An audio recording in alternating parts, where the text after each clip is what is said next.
Memunduta Rukmi ngono cacah ya. Ngapunten aja salat ning kono to. Mboten. Lho kok semapun ning kono ki lho. Sampeyan ku lek gletak dadi ingkung lho. Cacah ki kudu genduren lho iki kok. Aduh. Lah kok soleh kok kliwat kok salat kok ning kono kok. Masaku.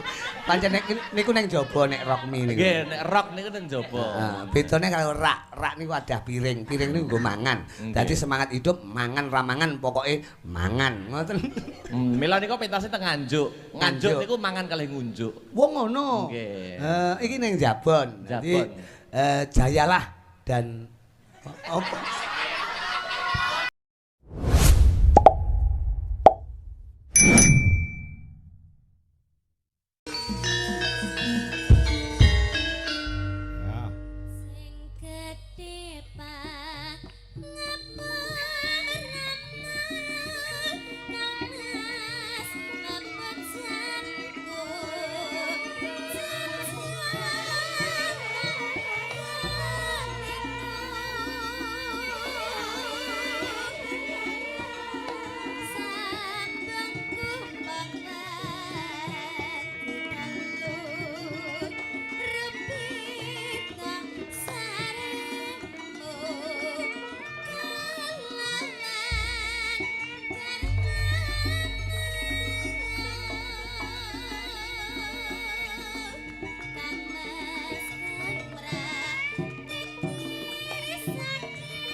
Bocah ajaib saka Kediri no. Wah, Niken Salintri. Pinter, ayu, suarane apik, ya. Tegane kambil ijo, bejane sok men sing duwe bojo Niken ya no. Iya. Ning urung mikir kuwi, bakune isih sekolah lan berkarir. Ya, ya ngono to, Nak. Nggih, Pak. Nggih, jan semangate. Suarane iso cemengkling, cah ora duwe kesel. Ki mesti dina ping pira? 3, Pak. Poh, kaya nguntil pal. Anu nguntal pil. Dina ping 3 bakah men. Pendekar Kediri kudu renek kesel ya, Nak. Nggih, Pak. Oke, lanjut sih. Masuk.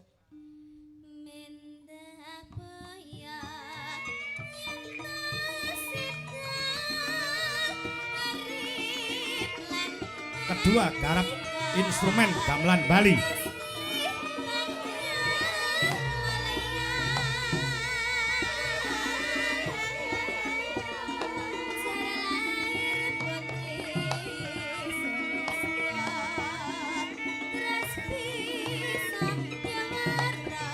Ya.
bulan Oktober ya masih dalam rangkaian acara hari ulang tahun Partai Golongan Karya utawa Golkar no. Oh ngono ya. Ingkang kaping pira? Pak insyaallah ingkang kaping 60. Oh ngono ah. 60 tahun utawa 60 tahun ya. Dasare Partai Golongan Karya atau secara umum disingkat Partai Golkar adalah sebuah partai politik di Indonesia yang didirikan sebagai sekretariat bersama Golongan Karya pada tahun 1964 utawa 1964 ya. Dan berpartisipasi untuk pertama kalinya dalam pemilihan umum nasional 1971 sebagai Golkar. Oh ngono ah. Dadi lahire Golkar kuwi tahun 1964. Nek ora kleru kuwi no. Ya.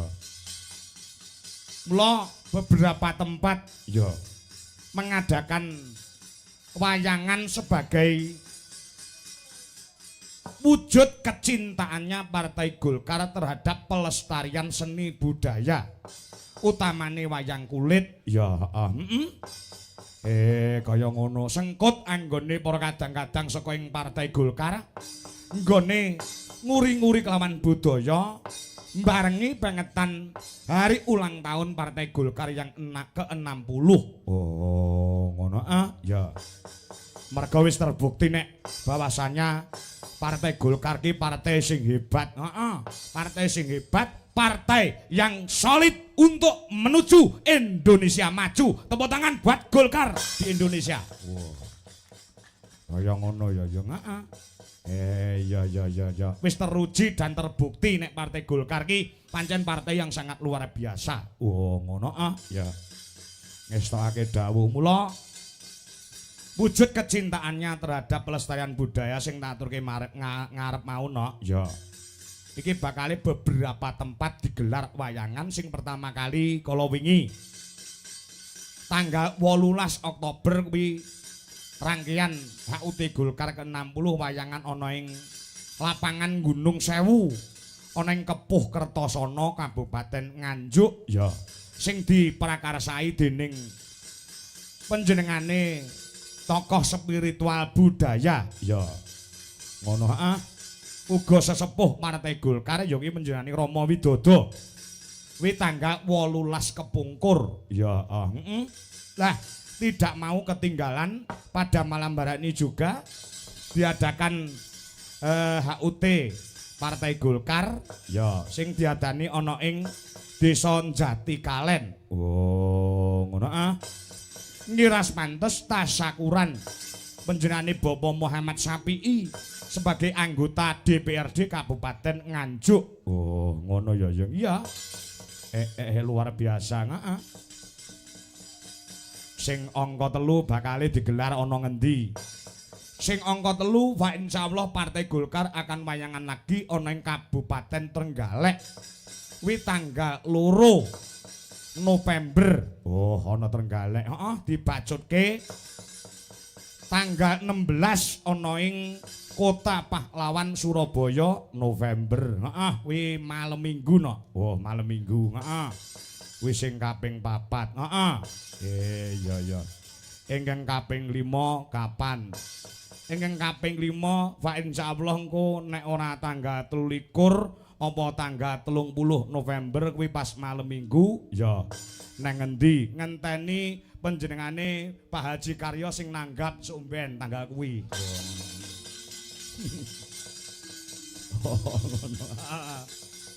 Oh iya ya, kaya ngono kuwi hebat. Golkar pancen luar biasa, heeh. Wis dingendikake karo panjenengane Bapak Muhammad Sapi'i no. Ya, sore mau bahwasannya kene iki pecah telur. Oh, ngono memecahkan rekor, heeh. Yang selama Indonesia ini berdiri ya, masyarakat oneng Jati Kalen sangat mengidam-ngidamkan, sangat mendamba-dambakan seorang wakil rakyat utawa dewan ya. Panjenengane Bapak Muhammad Sapi'i kuwi wis gelut karo Partai Golkar. Ora kok gelut terus kerengan ora. Ora ning wis berkecimpung ana ning Partai Golkar wis bertahun-tahun. Ya ning beliaunya belum mau untuk menjadi wakil rakyat utawa menjadi anggota dewan. Nggih. Alhamdulillah tahun 2024 ya diketuk hatine saka ing Gusti Kang Murbeng dumadi supaya nuruti kekarepaning para warga masyarakat ana ing Jatikalen. Sebenere panjenengane pamora dadi dewan kuwi uripe wis sarwa turah no. Ya ngono ya heeh. Ning bobote panggilan hati merga prinsipe panjenengane Pak Muhammad Syafi'i kuwi apik-apike wong becik-becike wong kuwi lamun tok uripe bisa piguna tumrap bebrayan agung utawa uripe bisa piguna tumrap wong akeh utawa wong pirang-pirang. Makane panjenengane Bapak Muhammad Syafi'i bersedia untuk mencalonkan sebagai dewan. Alhamdulillah kanthi tulusing ati beliaunya kepengin ngabdi oneng masyarakat Jatikalen Sumerambai Kabupaten Nganjuk. Gusti ngijabahi oneng dapil loro Kabupaten Nganjuk beliaunya mendapatkan suara yang sangat luar biasa. Wekasane wis dilantik sebagai anggota DPRD Kabupaten Nganjuk bengi iki syukuran. Oh. Kaya ngono ya, heeh. Saiki Jatikalen wis pecah telur, wis eneng dewan utawa wis ana wakiling rakyat. Beliaunya siap 24 jam untuk melayani masyarakat. Fa insyaallah panjenengane anggone dadi anggota dewan iki wis ora golek bondo no. Bondone iki wis kurang apa Pak Syafi'i karo Ibu. Oh ngono, heeh. Daleme kaya ngono, usahane ya maju. Ya mung keikhlasan ati saka panjenengane Bapak Muhammad Syafi'i sing kepengin ngabdi marang masyarakat Jatikalen. Merga beliaunya mempunyai rasa handarbeni tumraping Jatikalen, wekasane beliau maju lan iso kepilih dening lapisaning para kawula dasih. Oh iya. Iya kaya ngono ya, heeh. Pak insyaallah engko beliaunya dadi wakil rakyat sing bener-bener amanah nggone menyambung lidah rakyat utawa menampung aspirasi masyarakat oneng Jatikalen sehingga kedepannya Jatikalen menjadi lebih maju, lebih gondeli marang persatuan kesatuan. Pancen sing diajak kaya ngono no. Wah iya. Ngestoke dawuh kuwi pecah telur sing pisanan. Ya. Pecah telur sing kedua apa? Sing kedua wis ngene Nduk, aku tak cerita ya. Aku sering cerita ning pagelaran. Aku wiwit Saba Nganjuk ya. Saba Nganjuk ki udakara taun 2012. Aku wis mlebu ning Nganjuk. Ya. Desa-desa kecamatan-kecamatan sekabupaten Nganjuk wis tak jajah wit taun 2012. Namun Jatikalen baru pertama kali ini dalang kangko sowan ana ing Jatikalen merga ditanggap dening panjenengane Pak Muhammad Syafi'i. Tepuk tangan buat beliaunya. Kaya ngono ya, heeh. Monggo sing tak incim iki ya mung Jatikalen ki kapan lek wayangan aku ya. Lengkong wis, Bagor Wetan, Bagor Kulon. Berbek ya, heeh. Tanjung Anom, Ngronggot, Luceret ya. Kertosana wis tak jajah kabeh. Lah, iki tumraping amake dhewe juga pecah telur. Pecah telur iso ngambah ana ing Jatikalen. Ya, iya. Pecah telur yang ketiga selama saya menjadi dalang wiwit tahun 96 97 baru kali ini ditanggap uang belas ora dinyang. Oh ngono. Kaya ngono ya, iya. Luar biasa wong piyaine kaya ngono kok. Le grapyak le semanak karo ibu aku teko sore mau langsung bae ya. Oh ngono. Monggo Mas Kongko engko pinarak mriko. Ya. Ya, matur sembah nuwun wis pokoke muga-muga awake dhewe isanin jurung pandonga kedepannya Partai Golkar tetap semakin solid, Kang Sarto semakin maju dan selalu berkarya untuk rakyat, untuk masyarakat Indonesia. Amin. Ya, Yo ngaturke lelagon apa? Mars Partai Golkar. Ya, Mars Partai Golkar. Ya. Kanca-kanca Dwijo Laras Indonesia. Ya, komplit kabeh mangkat iki. Ya, yogane utawa panjake nganti turah-turah. Oh, ngono ah. Nek lumrahe yoga dalang ki wong 18, ya. Wong 19, ya. Iki enek wong 17. Ya. 17 enom kabeh ora nek sing tuwek, sebabe tuwek sithik tak pateni masalah. Ya. Ngono ah, ya. Ganteng-ganteng bergas-bergas, ya cemlorot-cemlorot kabeh, ya. Sret-sret-sret. Yo sing semangat kanca-kanca Waranggana juga kanca-kanca Wiraswara. Aja kalah semangate kalian kader-kader Golkar, juga pengurus Golkar karena pada malam hari ini juga dirawi Ketua DPD Golkar penjani Ibu Maria Tunda Dewi, Emsos MSI, juga Dewan Penasihat Partai Golkar penjani Bapak Adi Wibowo, ya. Uga Dewan Penasihat penjani Bapak Marsono SH beserta Ibu Ketua DPD Golkar Trenggalek ya keparang rawuh insyaallah. Ketua DPD Golkar